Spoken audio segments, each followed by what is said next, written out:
ॐ अज्ञानतिमिरन्धस्य ज्ञानञ्जनशलाकया चक्षुरुन्मीलितं येन तस्मै श्रीगुरुवे नमः।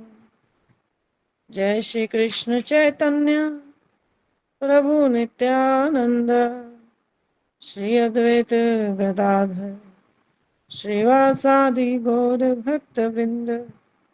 हरे कृष्ण कृष्ण कृष्ण हरे हरे, हरे राम राम राम हरे हरे। आज का प्रवचन गीता माला के 29 नंबर श्लोक पर रहेगा, जो कि श्रीमद् भगवत गीता के 7वें अध्याय का 21 नंबर श्लोक है। यो यो याम याम तनुम भक्तः श्रद्धयार्चितुम् इच्छति तस्य तस्याचलां श्रद्धां तामेव विदधाम्यहम्। जो देव पूजक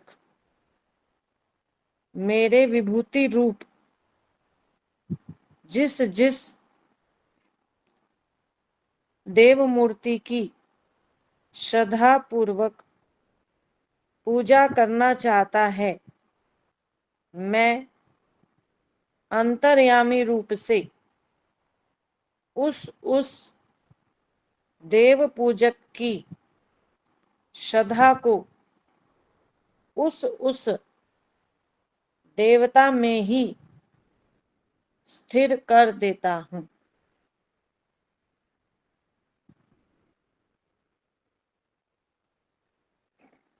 यो यो याम याम, यो यो शब्द भी 2 बार आया और याम याम शब्द भी 2 बार आया। तो यो यो अर्थात जो कौन? उपासक, उपासकों की बात हो रही है। देव पूजक या उपासक, पूजक या उपासक। तो उपासकों की जो उपासक, याम याम जिस ये भी 2 बार आया, अर्थात इससे देवताओं की अनेकता का पता चल रहा है। तो देवता अनेक हैं और भिन्न भिन्न देवताओं के जो उपासक हैं वह भी अलग अलग हैं। तो भिन्न भिन्न इच्छाओं की पूर्ति के लिए भिन्न भिन्न देवता हैं। अलग अलग इच्छाओं की पूर्ति के लिए अलग अलग देवता हैं। हरे कृष्ण कृष्ण कृष्ण हरे हरे, हरे राम राम राम हरे हरे। तो यो यो याम याम तनुम भक्तः श्रद्धा अर्चितुम् इच्छति तस्य तस्यां चलां श्रद्धां तामेव विदधाम्यहम्। तो भगवान श्री कृष्ण देवताओं की पूजा करने वाले को किस प्रकार से सहायता करते हैं, यह इस श्लोक में बताया गया है। देवताओं की पूजा करने वालों की सहायता कैसे करते हैं। तो देवता भिन्न भिन्न हैं। हमारे शास्त्रों में भिन्न भिन्न कामनाओं की पूर्ति के लिए भिन्न भिन्न देवताओं की संस्तुति की गई है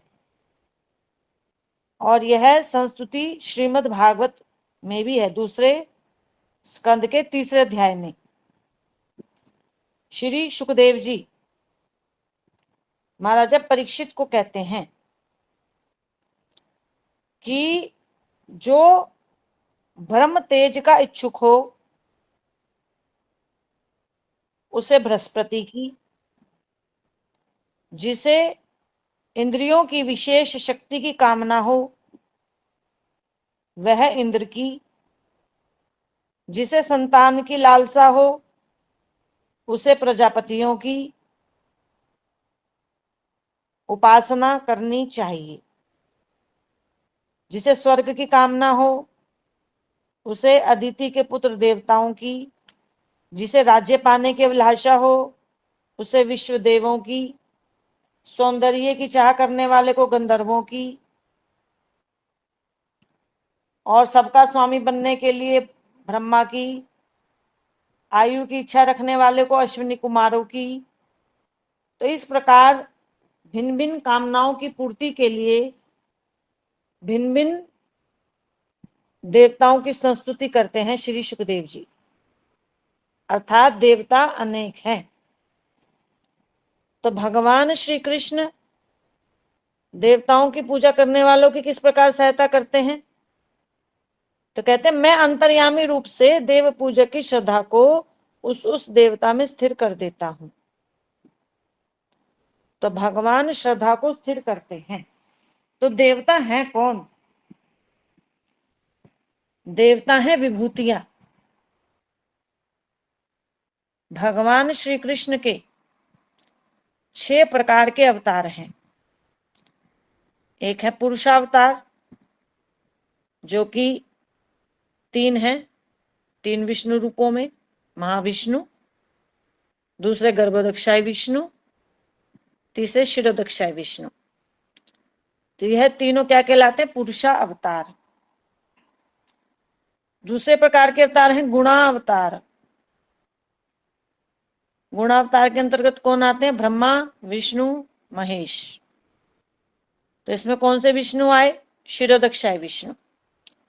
तो शिरोदक्षाय विष्णु का स्थान गुणावतार में भी है और पुरुषावतार में भी है। तीसरे प्रकार के अवतार हुए युगावतार, जो प्रत्येक युग में आते हैं युग धर्म की स्थापना करने के लिए। चौथे प्रकार के अवतार है मनवंतरा अवतार। तो ब्रह्मा जी के एक दिन में 14 मनवंतर होते हैं, मनवंतरावतार। तो एक मनवंतर लगभग 71 चतुर्युग का होता है। तो प्रत्येक मनवंतर में मनवंतरावतार आते हैं। 5वें हैं लीलावतार। तो ये लीला अवतार ब्रह्मा जी के एक दिन में अर्थात 1000 चतुर्युग में, एक कल्प में एक बार आते हैं। 6ठे प्रकार के अवतार हैं आवेशा अवतार। अब ये आवेशा अवतार 2 प्रकार के होते हैं। एक है भगवदावेश और एक है भगवत शक्त्यावेश अवतार। भगवद आवेश जो अवतार होते हैं उनमें साक्षात भगवान का आवेश रहता है। तो यह संभाषण भी भगवान की तरह ही करते हैं, जैसे भगवान कपिल, भगवान ऋषभदेव, तो ये भगवदावेश अवतार हुए। दूसरे हैं भगवद शक्त्यावेश अवतार। भगवद शक्त्यावेश अवतार 2 प्रकार के अवतार हुए ये भी। एक है मुख्य शक्त्यावेश, एक हो गए गौण शक्त्यावेश। जो मुख्य शक्त्यावेश अवतार हुए भगवत शक्त्यावेश, उनमें शक्ति का आवेश रहता है और यह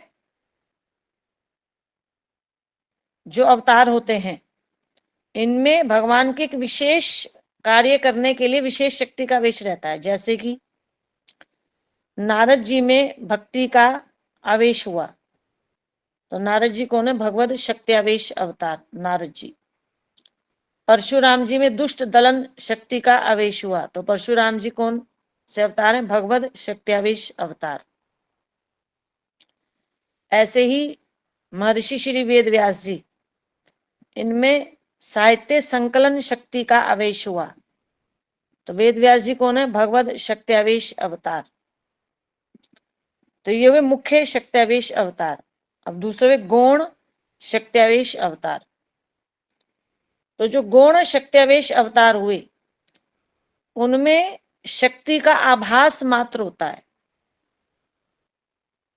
तो ये जो आवेश अवतार होते हैं, चाहे भगवत आवेश हो चाहे भगवत शक्त्यावेश हो, ये जीव तत्व होते हैं। तो जो गौण शक्त्यावेश अवतार हुए इनमें भगवान की शक्ति का आभास मात्र होता है। तो इनने तप किया होता है जिस कारण इनमें भगवान की शक्ति का आभास होता है। तो इन्हें कहते हैं विभूतियां। गौण शक्त्यावेश को क्या कहते हैं? विभूतियां। तो इसके अंतर्गत इंद्र आदि देवता, सप्तऋषि, जीवकोटि ब्रह्मा, जीवकोटि शिव, ये सभी विभूतियां इसके अंतर्गत आती हैं। तो उन्हीं विभूतियों की बात भगवान यहाँ पर कर रहे हैं। यो यो याम याम तनु भक्ता श्रद्धा अर्चितुम इच्छति। जो जो उपासक मेरे विभूति रूप अर्थात गौण शक्त्यावेश जो विभूति रूप हैं देवतागण, जिनमें भगवान की शक्ति का केवल आभास मात्र है, इन देवतागणों ने तप के बल पर भगवान से विशेष कार्य करने के लिए, कामनाओं की पूर्ति करने के लिए, सृष्टि के लिए शक्ति का उनमें आभास मात्र हुआ है, वह विभूतिगण देवतागण। तो जो इन देवतागणों की पूजा करते हैं श्रद्धा पूर्वक, तो भगवान कहते हैं कि मैं ही उन उपासकों की श्रद्धा को उस देवता में स्थिर कर देता हूं। कैसे स्थिर करते हैं भगवान? अंतर्यामी परमात्मा रूप से। भगवान श्री कृष्ण 15वें अध्याय के 15वें श्लोक में कहते हैं, सर्वस्य चाहम हृदय सन्निविष्टो, मैं सभी के हृदय में अंतर्यामी परमात्मा रूप से विद्यमान हूं। तो जब कृष्ण यह देखते हैं कि इस मनुष्य की श्रद्धा अमुक अमुक देवता में है और यह अपनी मनोकामनाओं की पूर्ति करने के उद्देश्य से इस देवता की शरण में गया है, तो भगवान उस उपासक की श्रद्धा को उस देवता में ही स्थिर कर देते हैं। भगवान उस साधक की बुद्धि, उस उपासक की बुद्धि ऐसी बना देते हैं जिससे उसे वह देवता फिर प्रिय लगने लग जाता है। क्योंकि जो देवतागण हैं वह श्री कृष्ण से बाहर नहीं है। कोई सोच सकता है कि जो देवगण हैं यह भी भगवान के चरणों में भक्ति श्रद्धा उत्पन्न करने में समर्थ होते होंगे, किंतु यहां भगवान कृष्ण कहते हैं कि जो श्रद्धा पूर्वक देवताओं की पूजा करेगा तो उन देवताओं के जो उपासक हैं उनकी श्रद्धा को मैं ही दृढ़ करता हूं। तो देवतागण अपने पूजकों की श्रद्धा को अपने प्रति उत्पन्न नहीं करा पा रहे हैं, भगवान उनकी श्रद्धा को दृढ़ कर रहे हैं, क्योंकि भगवान अंतर्यामी परमात्मा रूप से हैं।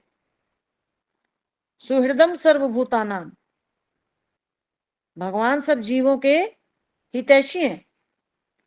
तो जीव चूंकि इच्छा करता है तो भगवान उस जीव की इच्छा को पूर्ण करने के लिए उस उपासक की, जो देवताओं का उपासक है, उस उपासक की श्रद्धा को देवताओं में स्थिर कर देते हैं।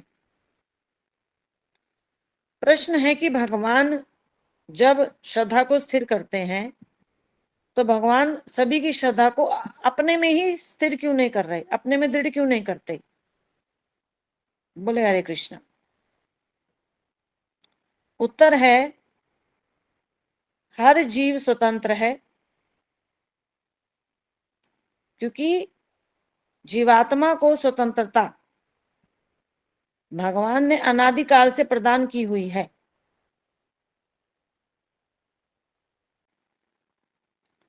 जीवात्मा को स्वतंत्रता भगवान ने अनादिकाल से प्रदान की। स्वतंत्रता भी कितनी है जीव के पास? अणु स्वतंत्रता। जीव पूर्ण स्वतंत्र नहीं है। भगवान कौन है? स्वराट, पूर्ण स्वतंत्र। और जीव है उनकी तटस्थता नामक शक्ति का अंश। तो जीव पूर्ण स्वतंत्र नहीं है। तो जीव के पास इच्छा करने की अणु स्वतंत्रता है। इच्छा करने की तो पूर्ण स्वतंत्रता है जीव के पास, परंतु इच्छा को पूर्ण करने की, कर्म करने की, कर्म फल की आंशिक स्वतंत्रता है। तो इस दृष्टिकोण से जीव अणु स्वतंत्र है, पूर्ण स्वतंत्र नहीं। और यह स्वतंत्रता भगवान ने जीव को अनादिकाल से प्रदान की है। यदि भगवान जीव की जो इच्छा है, जीव की इच्छा क्या है कि वह देवताओं की पूजा करे, तो भगवान जीव की इच्छा को पूर्ण ना करके, उसकी श्रद्धा को देवताओं में स्थिर ना करके अपने में स्थिर कर लेंगे, अपने में दृढ़ कर देंगे, तो फिर यह तो स्वतंत्रता में बाधा हो जाएगी। तो भगवान सभी की श्रद्धा को अपने में दृढ़ क्यों नहीं करते? क्योंकि भगवान जो है वह जीव की स्वतंत्रता में बाधा नहीं पहुंचाते हैं। जीव कृष्ण से विमुख होने के कारण ही जीव इस संसार में है, मायाबद्ध है, दुख भोग रहा है।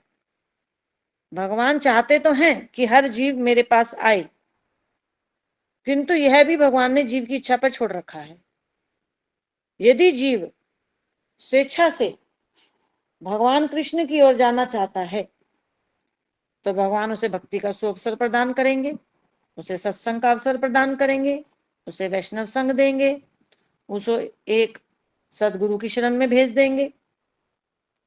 और जो सकाम इच्छाओं के लिए इस संसार में देवी देवताओं की पूजा करता है, उनकी शरण में जाता है, तो फिर भगवान उसकी स्वतंत्रता में हस्तक्षेप नहीं करते, अपितु उसका सहयोग ही करते हैं।